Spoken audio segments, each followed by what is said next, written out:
For decades, millions of television viewers across the globe genuinely believed they already knew the full, unvarnished story behind the legendary partnership of James Bolam and Rodney Bewes. These were two men who seemed completely inseparable on screen, projecting a level of camaraderie that defined an entire era of British television, yet they somehow ended up not speaking a single word to one another for nearly 40 years.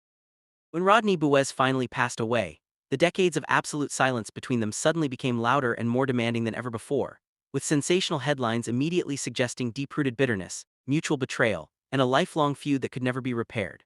But when James Bolam finally broke his long-standing silence to address the media frenzy, what he actually said did not match the dramatic story people had been repeating and believing for generations. This stark contradiction raises a far more uncomfortable, nuanced question about the nature of celebrity partnerships and public perception. What really happened between them behind the closed doors of the television studios? How did a friendship that looked so undeniably real fall apart so completely? And why were audiences so desperate to believe it was genuine? The entire story begins with two young, ambitious actors who, to the general public, never seemed like just ordinary co-stars clocking into a standard television workplace. James Bolam and Rodney Bewes became household names almost overnight through their work on The Likely Lads, a groundbreaking television show built entirely around the brilliant comic dynamic between two working-class friends navigating the mundane realities of everyday life. What made the series so incredibly effective for audiences wasn't just the sharp, witty script writing, but the natural, unspoken rhythm that existed between the two leads as they performed. Their impeccable comedic timing, their subtle physical reactions, and the effortless way they played off each other created something on screen that felt entirely authentic, organic, and beautifully unscripted. Off-screen, at least in the initial, hopeful years of their professional partnership, that creative connection truly appeared to extend far beyond the boundaries of the television set. During the original successful run of the show, Bolam and Bewes regularly spent considerable time together outside of their demanding work schedules, cultivating what looked like a genuine personal bond. In those early days of sudden fame, they would frequently go out for relaxed meals with their respective wives, talk through upcoming scripts over drinks, and meticulously build a collaborative working relationship that seemed remarkably stable and cooperative.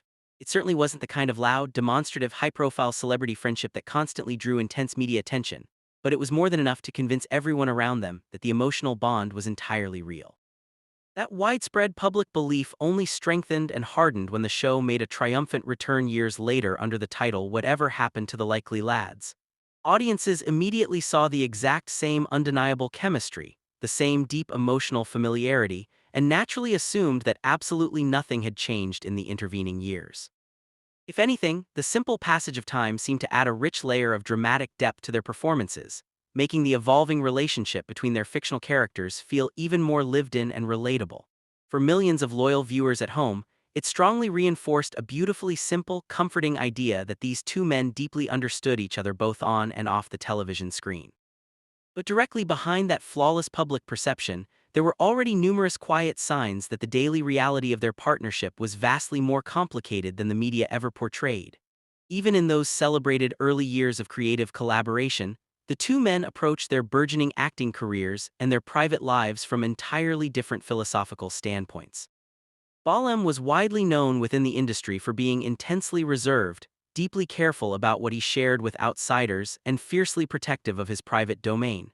He treated the craft of acting strictly as a dignified profession, something to be executed with the highest level of skill, and then completely left behind the moment the workday officially ended. Bewes, on the other hand, operated with a far more open, talkative, and expressive personality, feeling entirely comfortable turning his own personal experiences into entertaining stories for others to hear. At first, during the initial wave of creative excitement, those fundamental personality differences didn't seem to matter to their professional output at all. In fact, one could argue that these contrasting personality traits may have actively contributed to the perfect artistic balance that made their shared screen performances so incredibly compelling to watch. But over a long period of time, what had once been a pair of complementary characteristics slowly began to feel entirely incompatible in a high-pressure work environment. The exact same personal traits that made them such effective, dynamic partners on screen started to slowly but surely create an icy distance off-screen, quietly reshaping their bond.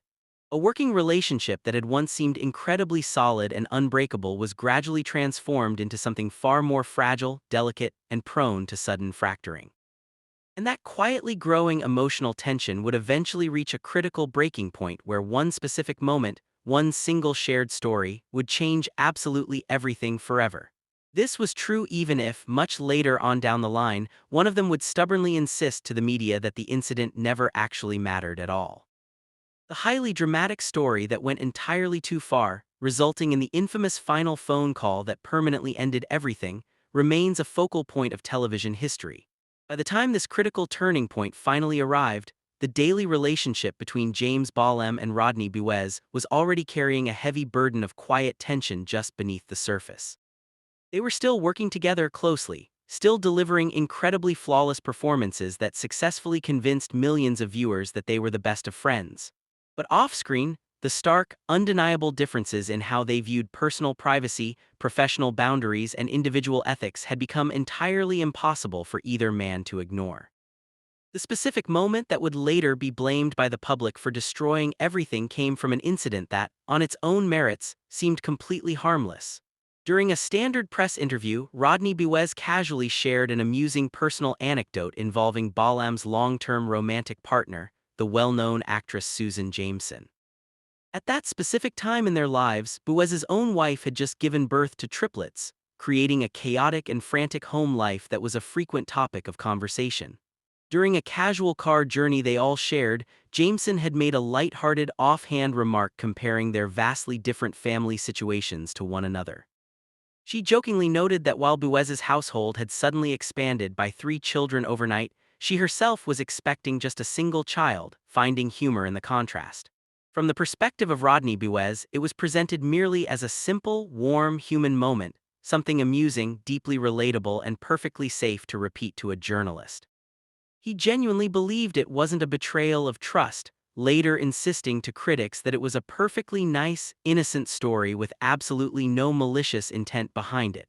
He even went so far as to claim that Bolam himself had laughed heartily about the comment when it was first shared in private. But the entire cultural context of that innocent comment shifted dramatically and irreversibly the exact moment it officially appeared in public print for thousands to read. What had once been a strictly private, intimate exchange between close colleagues was suddenly transformed into highly public information available to anyone buying a newspaper. For someone like James Bolam, who had always drawn an incredibly strict, unyielding line between his professional public life and his private personal life, that shift mattered immensely. Realizing much too late the potential damage he had caused to his partner's trust, a panicked Bewes immediately tried to fix the situation as best he could. He quickly picked up the telephone and called Bolam directly to explain himself, to offer a sincere apology, and to clarify that absolutely no harm had been intended. According to Bewes's own detailed account of that fateful conversation, the phone call did not go anywhere near the way he had desperately hoped it would. Bolam allegedly listened to the frantic explanation in absolute, icy silence, offered no words of comfort or reassurance, and then abruptly and coldly ended the phone call. After that sharp disconnect, there was absolutely no follow-up communication, no subsequent attempt to revisit the difficult conversation, and no gradual repair of the fractured situation. The communication line went completely quiet between them, and remained that way for the next several decades, shocking those who knew them. What makes this specific historical moment so incredibly significant to cultural historians is not just what was said during the call, but the absolute silence that followed. That single phone call became, in many subsequent media retellings, the definitive dramatic break, the exact chronological point at which a legendary television friendship ended. It was a simple narrative, remarkably easy for the general public to understand and incredibly convenient for the mainstream media to endlessly repeat in gossip columns. According to this simplified version of events, one actor carelessly revealed something deeply private, the other actor took immense offense, and the entire relationship collapsed instantly. But even at that time, anyone looking closely could see that this neat, tidy explanation was completely incomplete and fundamentally flawed. The absolute silence that followed that single incident was far too absolute, far too long-lasting to ever be fully explained by a single published anecdote alone. It strongly suggests a much deeper, more fundamental structural erosion of their relationship that had been quietly building long before that fateful interview ever took place. And yet for decades, that single dramatic moment became the official undisputed version of events that dictated how the public viewed the two actors. It was the specific story people chose to tell because it made perfect narrative sense to the human mind, featuring a clear cause, a reaction, and an outcome.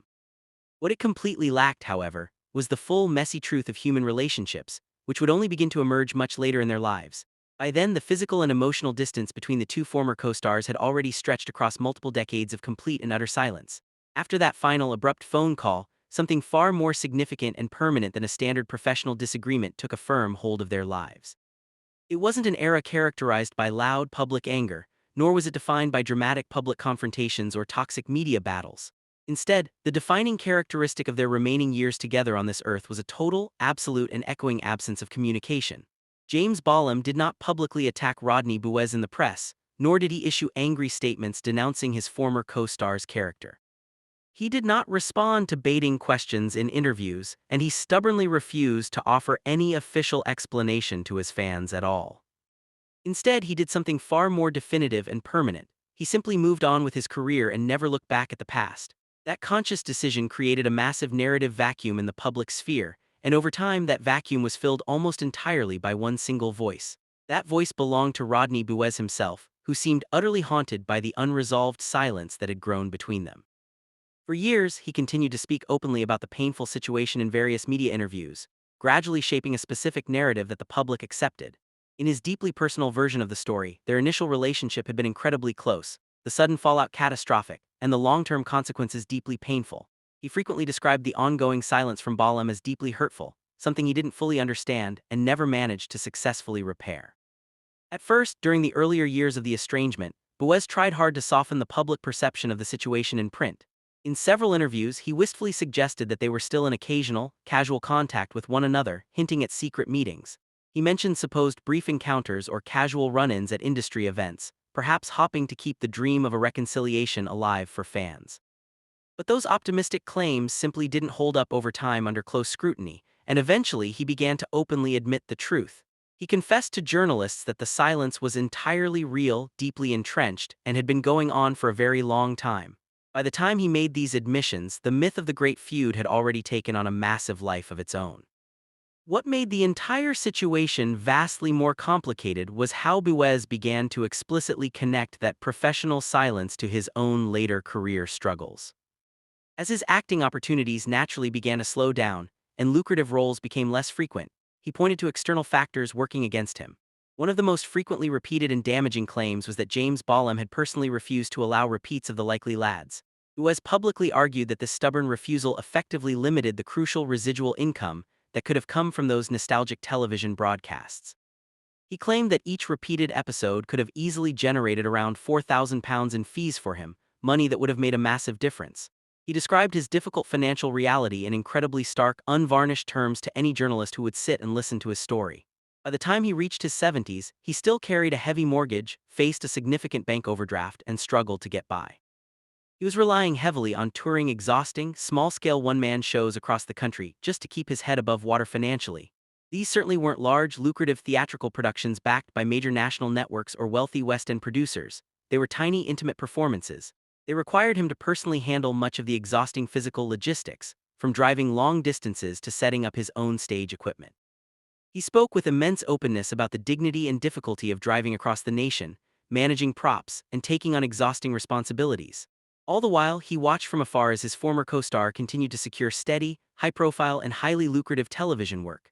That sharp contrast in their later lives only served to deepen the dramatic public narrative of the bitter, unresolved television feud. On one side of the equation, there was an actor who seemed to have moved seamlessly from one successful project to another. Bolam was busy building a remarkably stable, highly visible, and financially secure career that earned him widespread respect throughout the entire entertainment industry. On the other side, there was a man who had never quite been able to recreate that same magical level of recognition. Bewes now directly linked a significant portion of his professional misfortune to decisions he firmly believed were entirely out of his personal control. But even as those highly emotional claims spread through the media, there were massive historical inconsistencies that often went completely unchallenged by journalists.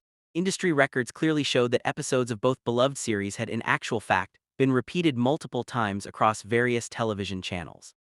The widespread public idea that the broadcasts had been completely and maliciously blocked by Bolam simply didn't align with actual television history. Yet, the dramatic narrative of a vindictive feud stubbornly persisted in the public consciousness largely because it was so incredibly compelling to believe. It added clear motive, intense interpersonal conflict, and a profound sense of tragic injustice to a story that otherwise seemed too quiet. Meanwhile, through all of this escalating public speculation and accusation, James Bolam remained entirely, completely silent, refusing to engage with the media. He did not step forward to correct the public record, he did not respond to the heavy accusations, and he ignored the rumors. That dignified silence, intended merely as professional distance, ended up inadvertently reinforcing the great mystery, leaving the public to believe the worst. Part 2.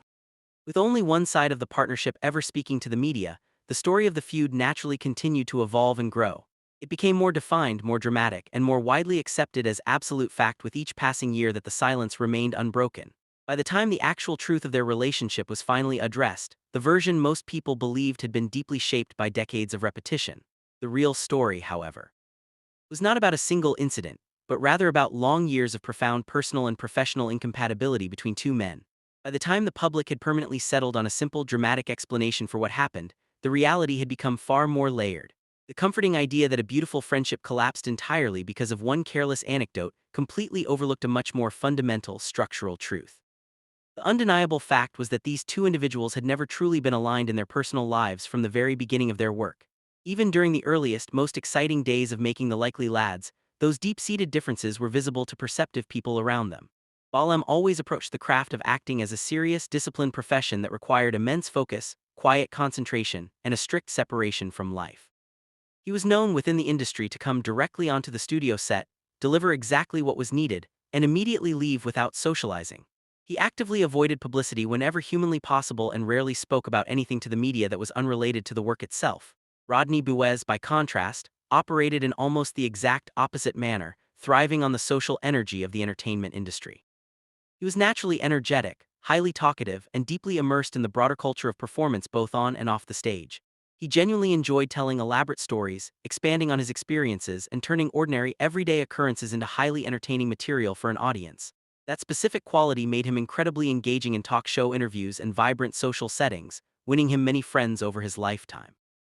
But it also meant that personal boundaries, especially the strict kind that Bolam valued so highly, were frequently blurred or crossed entirely. This profound contrast in their daily behavior didn't immediately create explosive conflict during the initial production of the original television series. However, it did create a steady, quiet friction that became vastly more noticeable during the filming of Whatever Happened to the Likely Lads. While the scripts provided by the writers remained incredibly strong and their on-screen performances were flawless, behind-the-scenes tension was rising. Those working closely on the production began to clearly sense that the daily atmosphere in the studio was not relaxed at all. Detailed accounts from various production colleagues later described a professional environment where both actors remained entirely professional but were clearly not at ease. There was absolutely no dramatic confrontation, no shouting matches, and no explosive, public argument that forced a sudden, dramatic separation between them. Instead, there was a steady, underlying psychological tension that never fully surfaced into open warfare, but never truly disappeared from the room. One regular co-star later recalled feeling completely caught in the middle of this Cold War, intensely aware that something was wrong. They were unsure how to address the freezing atmosphere without making the working situation even more difficult for the entire production crew. Bolam chose to deal with this rising interpersonal friction by narrowing his professional focus even further while working on the set. He concentrated entirely on delivering consistently excellent performances and deliberately avoided engaging in any unnecessary social interaction that might prolong daily contact. When it was absolutely necessary, he would professionally acknowledge strong work from his colleagues, but he kept those brief exchanges tightly contained. It was a highly controlled, deliberate way of maintaining his personal distance while still fulfilling his contractual obligations to the television network. Bewes, meanwhile, continued to enthusiastically engage with the broader, glamorous experience of being a major television star, embracing the fame it brought. He eagerly sought out press interviews, handled endless publicity photo shoots, and pursued social interactions that extended far beyond the studio walls. In doing so, he frequently presented their creative partnership to the public as completely harmonious, reinforcing the beautiful illusion that audiences wanted. That public narrative, however, did not accurately reflect the fragile reality of how their relationship was functioning on an internal level. When Rodney Bewes finally passed away in November, the old, familiar story of the bitter feud resurfaced in the media immediately. For decades, the public had heard one specific version of events repeated more than any other by entertainment journalists and columnists. They were told that two beloved television co-stars had fallen out over a petty grievance, never reconciled, and carried bitterness to the grave. Because James Bolam had chosen to stay completely silent for so long, that dramatic version had hardened into an accepted historical truth. It was only after Bewes was officially gone that Bolam finally chose to address the situation directly in a rare public statement. What he actually said to the media forced people to look at the entire history of the show completely differently than before. Speaking in a brief, remarkably calm radio interview, Bolam completely rejected the long-standing idea that there had been a dramatic, hateful feud. He stated quite clearly that there had been no fallout at all as far as he was concerned throughout those long years. He proceeded to describe their historic working relationship in much more practical, realistic, and unvarnished terms than the public ever expected. He explained to the interviewer that they had simply worked together happily, enjoyed each other's professional company, and then moved on with life. He noted that when the specific work project ended, their individual lives naturally moved in completely different directions, as is common in showbiz. He explained with immense calm that this was simply how the professional acting industry functioned for the vast majority of working performers. People would come together intensely for a specific job, get to know one another remarkably well, and then scatter to different projects. They would naturally drift into other creative circles, different geographical locations, and entirely separate daily routines once the filming wrapped up completely. In his realistic view, the television public had fundamentally mistaken intense professional closeness for a lifelong, deep personal bond that never existed. That specific response mattered immensely to cultural historians because it did not sound like the reaction of a bitter, angry man. It did not sound like someone finally reopening an old, painful wound to clear his name or attack a deceased rival. Instead, it sounded exactly like a practical professional completely refusing to accept the highly dramatic, fictionalized version of his own life. Bolam did express genuine sadness at the news of Bewes's death and stated clearly that his thoughts were with the family. But he framed his personal memories almost entirely around the good times they had shared while actively making the hit television show. He completely refused to revisit old, petty complaints or defend himself point by point against the decades of public accusations leveled.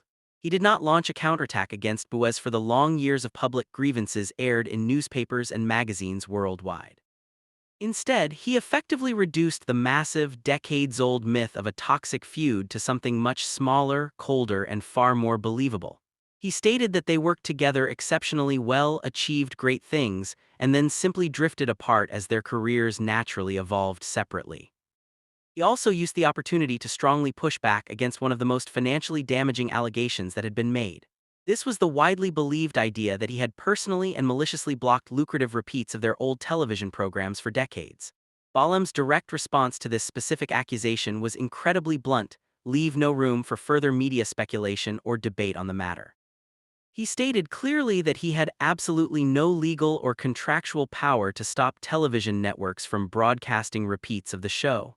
He added that he himself was actively paid royalties whenever the episodes were shown, making the accusation completely illogical from his standpoint. Why would he deliberately deny himself a steady stream of passive income just to hurt a former colleague he rarely ever thought about? That clarification mattered immensely because, for years, this specific financial claim had helped keep the dramatic feud narrative alive and well. It had successfully turned what was merely a quiet personal estrangement into a serious accusation of active, malicious cruelty and financial sabotage. But once that specific pillar of the rumor was completely knocked down, the emotional balance of the entire story shifted dramatically. What clearly emerges from Bolam's late response is not a declaration of innocence in a sentimental sense, but distance in a literal one. Part 3. He was never trying to claim to the public that he and Rodney Bewes had somehow remained secretly close throughout those long years. He was actually saying something that felt almost harsher and more devastating to fans than the myth of an active, passionate hatred. He was revealing that the daily relationship simply did not mean to him what the public and perhaps Bewes wanted it to mean. That profound mismatch in emotional significance is precisely what makes the final ending of this television story so incredibly uncomfortable to contemplate. It is not a dramatic, cinematic story of two powerful men locked in a state of open, passionate, and fiery hatred. Instead, it is the deeply tragic story of one man continuing to grieve a lost connection while the other had emotionally checked out. Bolam had moved on from the relationship a very long time ago, viewing it merely as a successful chapter in a long career. And perhaps that indifference is the exact reason why the rumors of a bitter feud lasted for so many consecutive decades. Human beings naturally prefer a story of dramatic betrayal over the cold reality of absolute indifference from someone they deeply admire. A betrayal, no matter how painful or destructive it might be, at least suggests that something powerful and meaningful once truly existed. Indifference, by contrast, implies that the relationship was never as deep or significant as one party desperately wanted to believe it was. In the end, the clearest and most accurate explanation for the silence may be the simplest one, which Bewes himself stumbled into. During an older interview, he casually remarked that he and Bolam were simply different animals when it came to their personalities. That single line cuts through all the media sensationalism, the decades of gossip, and the endless speculation that surrounded their lives. It perfectly explains the professional tension, the absolute silence, the vastly conflicting memories, and the decades of profound public misunderstanding. It provides a far better explanation than any shocking tabloid headline ever did over the course of those 40 long years of separation. When we look back at the entire trajectory of their lives, we are forced to confront the power of television projection.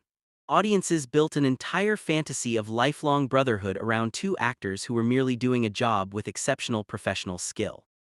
The real tragedy of the story isn't that they stopped being friends, but that they were never truly friends to begin with.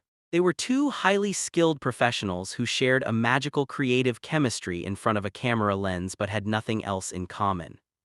Once the bright studio lights were permanently turned off, the connection evaporated naturally, leaving only the public's expectations behind to haunt them.